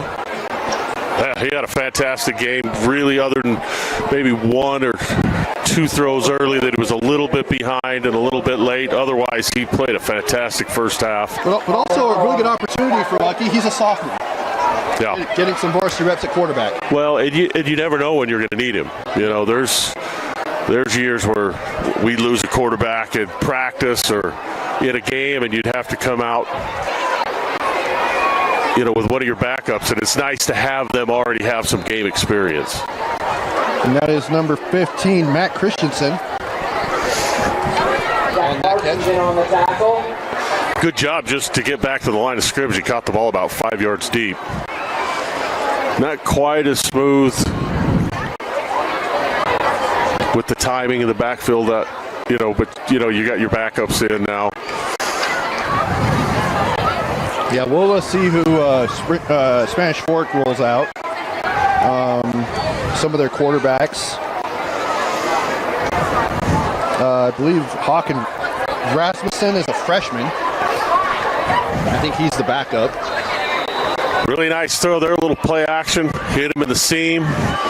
Once he clears that linebacker, you just put it right on him. That was a really nice throw. And, you know, same thing kind of for Orem. You're way up. You want to get your backups in there, give them some experience, see how they execute. Because, you know, you don't get real good quality reps for those second teamers in practice. They're always going against the starting team. And so this is an opportunity for these guys to shine under the lights. Suga Turaga pump fakes, and now he holds on to it.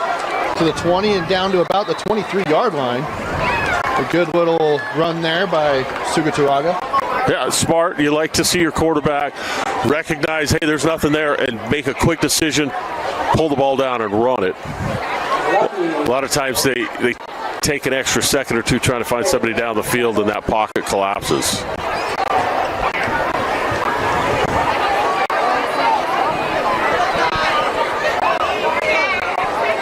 Now it's 2nd and 8 at the 17. A little bit of a broken down play, but Lucky keeps it. Gets to the 10, to the 5, and he meets a defender head on, and he gets down to the 5-yard line.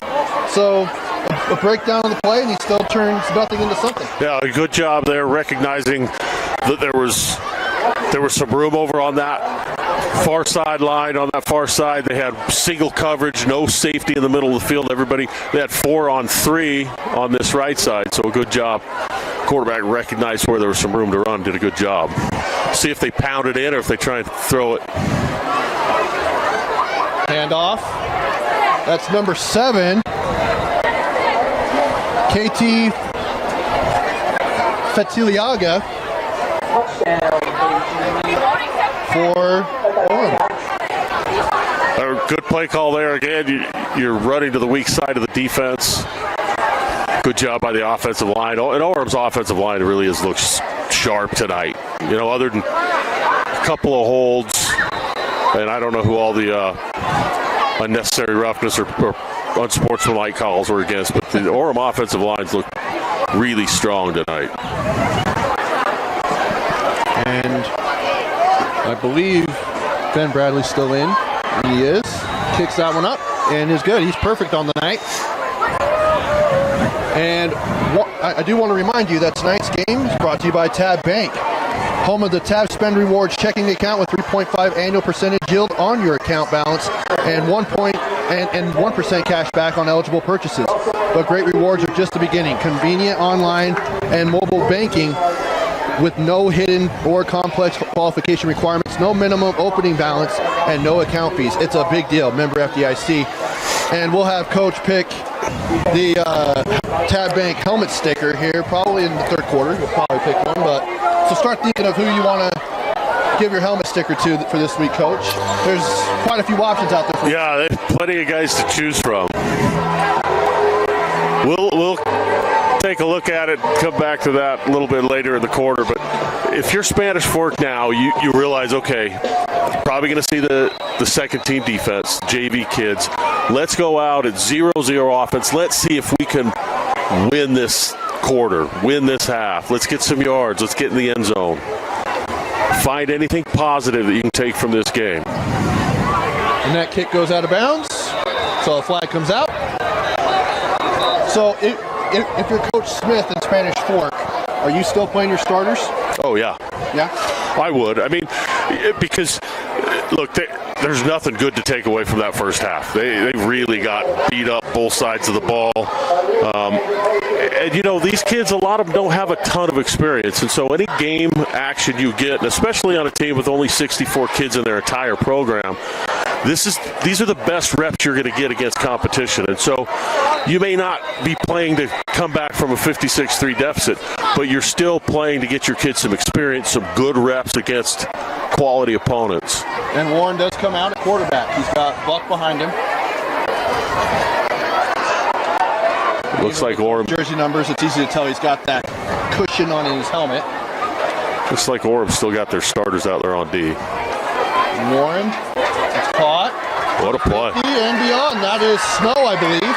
And he is pushed out of bounds at the 35-yard line. So on first down, a chunk play there for Mason Snow. Good play call there. They've got the corner, the cover 3, who drops at the snap. They run him off with the receiver, and you just run a little bubble route there. Really nice play call there. Good execution. Really good job getting down the field. And, you know, this is against their starting defense, so that's a real positive step for Spanish Fork. I think Junie Mawala's still in, though. Yeah, he is. Uh-oh. And he picks it up after it was dropped, and he's dropped. That's number 44. That is Easton Kojima. But again, just handling the ball, man. The quarterback exchange with the center, if it's not clean, especially against a team like this defensively, yeah, you're just asking for trouble. You gotta handle that. I think that's the second snap that he hasn't handled that's cost him both times. They also had trouble handling punts as well. Yeah. They had one where they got tackled right at the 2. All right, so second and long, you're trying to get 8 or 10 yards back here.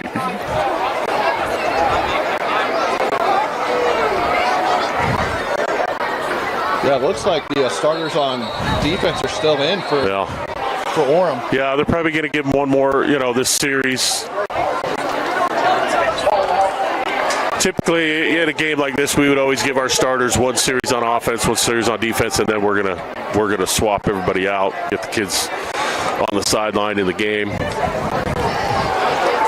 With 5:24 to go, we'll take the timeout with them. Back after this. I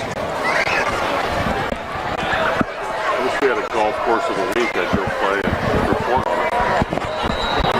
5:24 to go here in the third quarter. And Spanish Fork is facing a 2nd and 20. Warren. He's got a man behind him, and he rolls out, and he just throws it away. We have to play another down.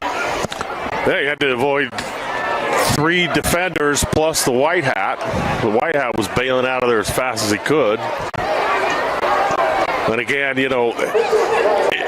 takes a 1-2-3 drop, sets his feet, and then if he would get up under those tackles, there's some running room. Those DNs get up so far upfield that there's a little bit of running room there. But unless you've practiced it, unless you've got a play designed, it's tough to. It's way easier to see from up here than it is down there on the field. Calvin Gardner, the defensive lineman, is down. We'll take a break as the trainers attend to him. Back to action here. Here's Warren on 3rd down. Oh, almost. He was going for that halfback screen, but it was almost picked off. Good job. 4th down. Good job by the Orem defensive line. That's the 3rd screen we've seen Spanish Fork run. The first one, they didn't complete it, and it was there. And these last 2, Orem's done a much better job defensively recognizing that and retracing their steps, the defensive line, to get back to that. Really nowhere to go for Spanish Fork on that. Looks like they're going to punt here.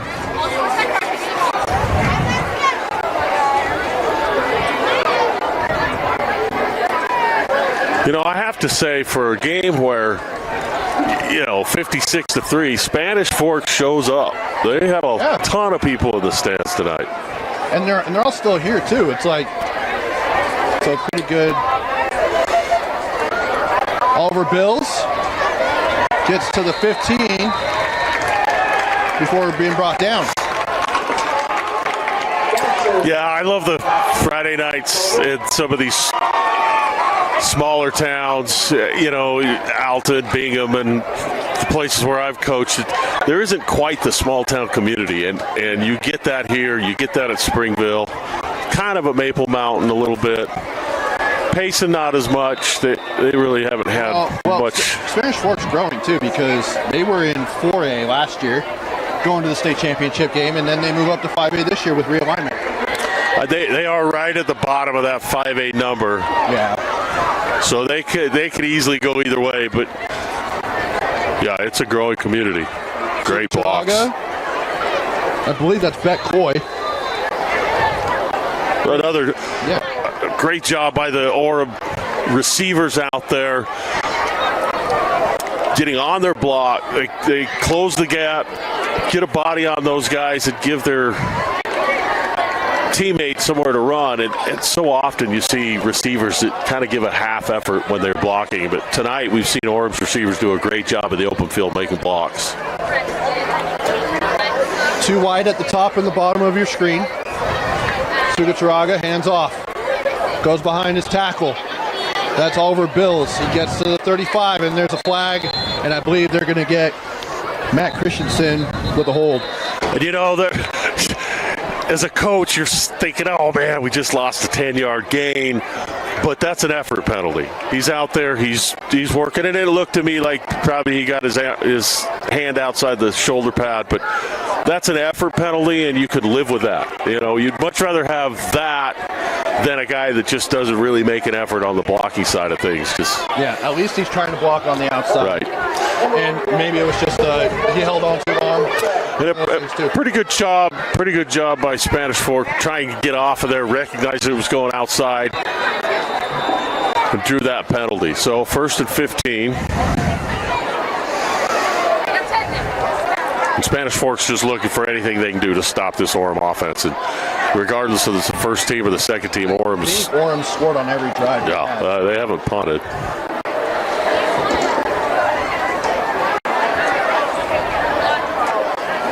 Shown blitz. And delayed handoff to Bills, and he is tackled for a loss. A little bit of a delayed blitz from the outside linebacker, and it was delayed just enough that he was able to recognize that draw action. Made a nice tackle in the backfield. At that defensive lineman right there. He's got the padding on his helmet. Defensive tackle right there. That's a big boy for Spanish Fork. I'm trying to pick out the number, but again, these numbers have not been friendly for broadcasters.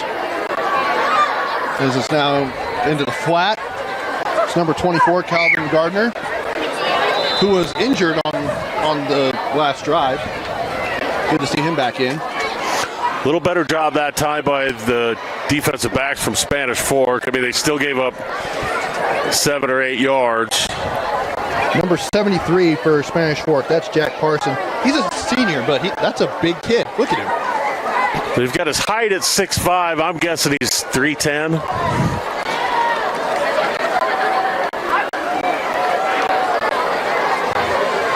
And there's a flag down as Steeler Wesley couldn't hold that in. Looked like a hold. Hold that in. 1:40 to go here in the third quarter. That was a fast quarter. As there want to be when the clock doesn't stop. Yeah, 56 points, still in the third quarter. That's a solid outing for the offense for Orem. This feels to me like Orem's starting to come into their own. They lost a couple of tough games, the Lone Peak game. Lost to Rocky Mountain up in Idaho, Yep. but they're the top team. Yeah, in a game that they really should have probably won. Orem, at least I know they feel that way. Well, yeah, Coach Reynolds told me. I didn't watch the game. We didn't go up and stream it, but they had a game-winning field goal missed. Yeah. So, which is tough. I said, no, that was not a great punt. They're yelling poison. Get out of the way. All right. Well, we found something that Orem can work on. Isabella, trying out his punting skills. There's still some work to do on that. Yeah. I think it rolled off his shin, I bet it. Whenever you're kicking a ball, it rolls off your shin and into the front of your foot. Might have done that. Looks like his footwork was a little bit off there. He kind of skipped. And maybe that was one of those things where he goes to coach, hey, can I punt once, please? come on, coach. I'm an athlete. I can do this. It's not as easy. I punted one time. I've never punted. I have a buddy who's a punter, Tom Hackett. And there's Buck, goes to the 35, into the 32. Yeah, Tom Hackett did it with, was one of the best punters in the country, and when he played at Utah. But as he always said, he's good because the offense couldn't get down the field. So you know that you have a bad offense if your punter's one of the best in the country. Well, as a Washington Commanders fan, Tressway was their best player for many years. Yeah. In fact, one of my kids has a Tressway jersey. There you go. I don't know if it was a joke, but footwork as a punter, though, is important. Your steps have got to be right on, and I'm sure he'll get there. It was the first punt of the night for Orem. And I believe this is Håkan Rasmussen at quarterback. I believe that's number 6. And it is. Freshman. 5'11", 185-pound freshman. Coach Smith did mention it before the game that, they're letting guys play the game. Hold the 4s up. We'll take a break. Back with the fourth quarter after this. Fourth quarter action about to get underway here. Trevor Allen, Dave Harrison. Coach, I always hate as we get closer to the end of the regular season. We're already at the halfway point. It's kind of sad. Yeah, you wait all those months for football to start, and then it seems like it just goes so quick. Rasmussen gets it out, but dropped. That was number 13 on the intended receiver. That's Braden Briggs. I like that. I mean, he kept his eyes downfield. moved around in the pocket, kind of reset his feet. He found an open receiver, just unable to complete the pass. But, you know, you like to see a freshman come in and show some leadership, show a little bit of poise.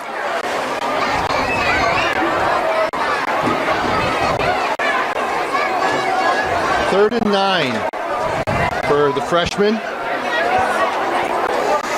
And it looks like the second team defense is in for Orem. Pressure coming. Rasmussen. Uh-oh. Fumbled the ball, but it's jumped on by number 22. That's Shane Eggleston. Eggleston? Yes. That's the situation there. He dropped back. He had his eyes downfield. He reset his feet. At that point, instead of just taking off, he kind of was a little unsure of what to do. And that's something that you're going to see. He's going to look at that in film. Coach Smith's going to tell him, look, pull that ball down and go. Take what you can get. Avoid losing the yards. And fortunately for Spanish Fork, they got the ball back. It's also, you know, a freshman. He's gonna go through some of these growing pains. Yeah, and Orem's bringing it. And it is picked off down to the 40, to the 50. And he's going to take it all the way. That's number 25, Giovanni Halalilo. And it's a pick 6. Yeah, that's a tough way for that series to end. The Spanish Fork did a nice job driving it down the field. And, you know, again, a freshman quarterback steps up. They brought 6 that time, Orem did. It's really a tough situation for a freshman to be able to, you know, to come in and make a play. And a really fantastic play defensively there for Orem.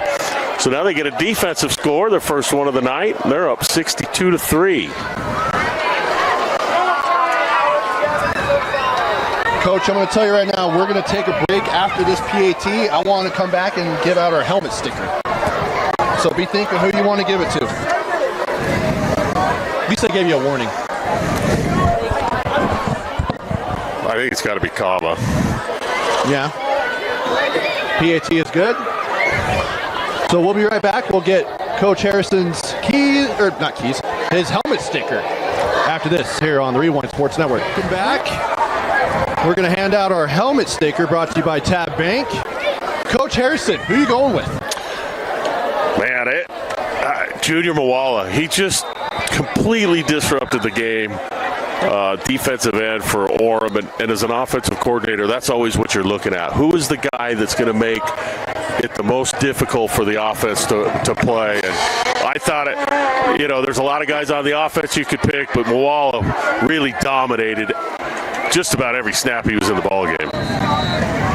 And we'll go ahead and give an honorable mention to Taden Kava, because that was who you originally were thinking about going with, but going against the grain a little bit.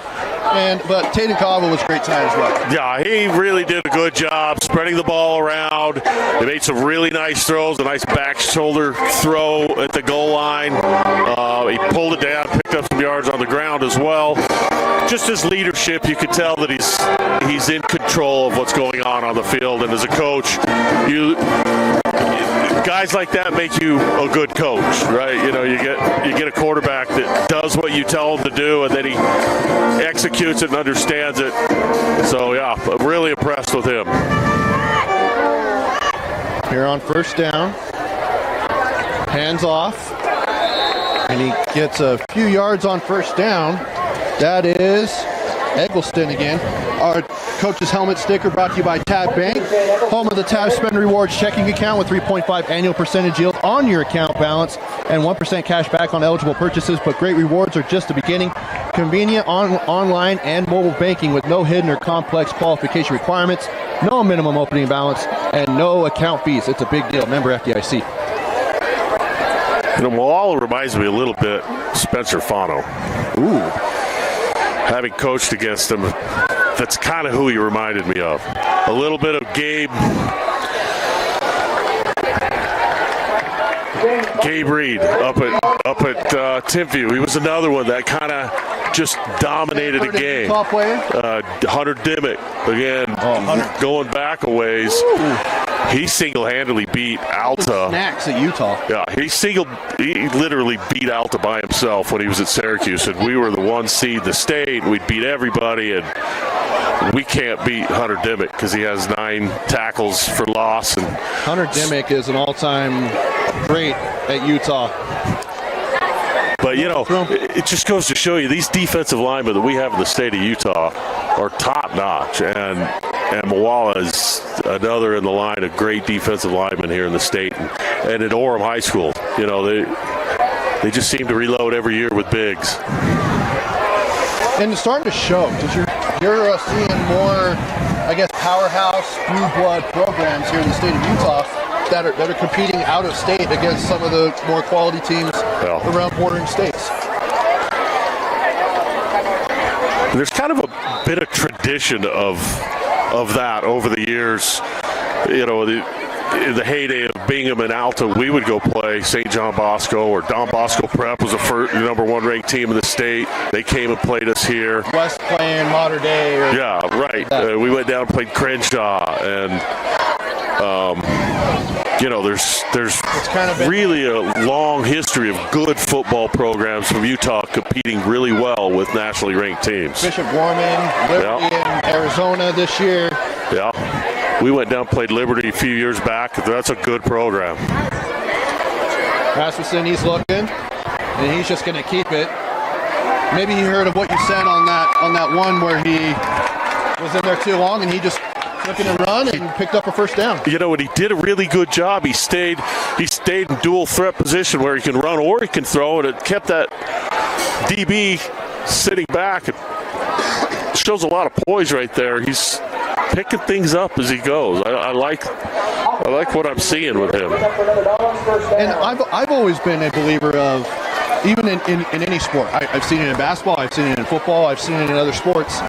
The best way to get better at your game is to play it at a high level, which is varsity. Yeah. So a freshman playing varsity reps, you're not playing against number 1s on defense, but still, it's quality reps that's going to make you better.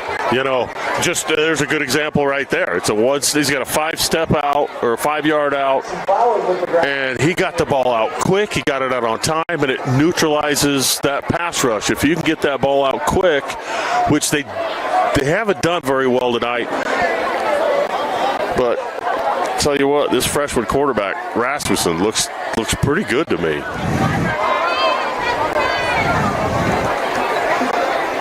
.5:42 to go here in the game.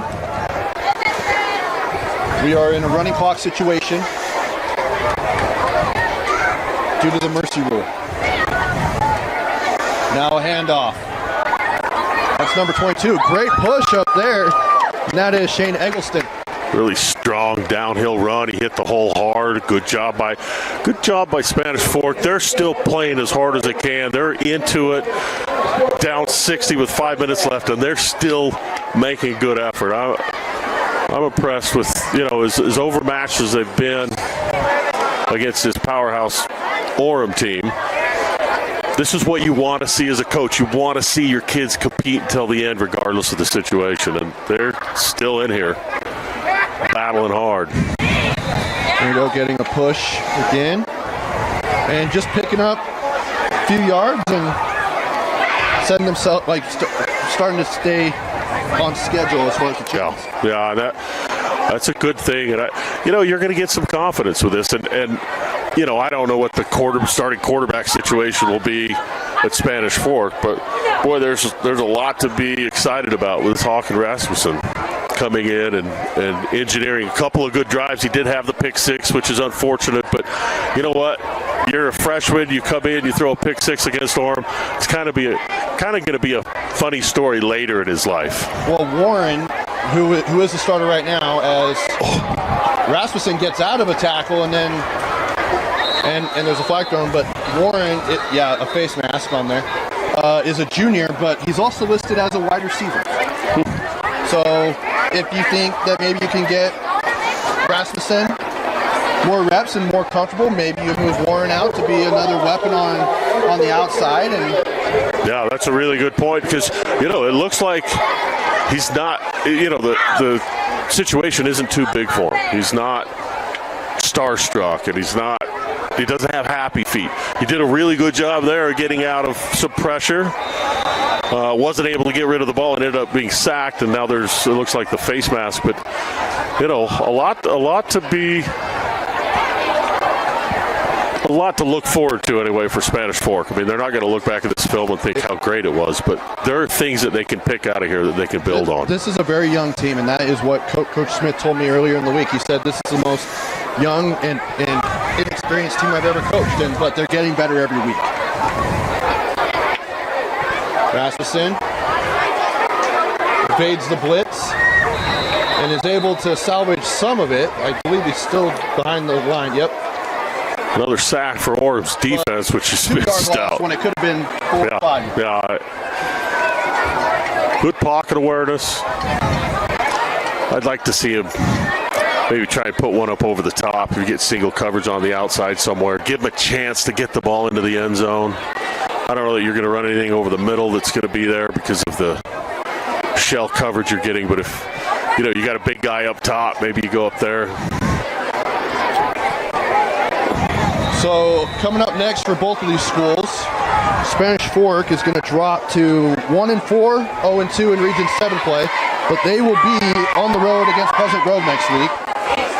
Pleasant Grove, new to the region, been in 6A for forever, 10 years or so, at least, and now they're in Region 7, and then Orem will go back home and they will play Wasatch, as they will move above 500, go to 3-2, and a 2-0 start in region play. And I would expect Orem's going to keep on winning. I mean, if Spanish Fork and Wasatch played a 1-point game last week, so comparative analysis tells you they're probably going to have an easy go. But a nice throw and catch there.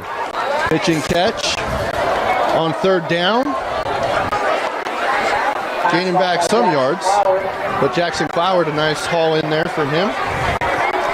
That's another thing you love to see as a quarterback coach or an offensive coordinator, is that your quarterback understands he's going to get hit and he stays in the pocket, still delivers a good ball.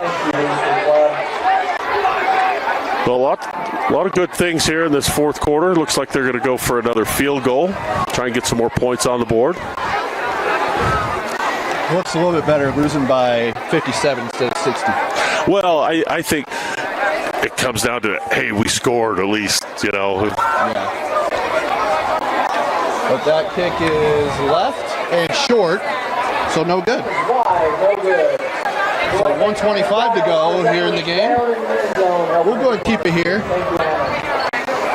So now, next week, starts getting a little more interesting because everyone pretty much is going into region play. Yeah. Even the regions that have lesser amount of teams like Region 3 starting region play next week. Yeah, this is kind of the meat of your schedule, and even though the RPI's kind of ruined the region championship, there's really nothing that you get for winning a region championship.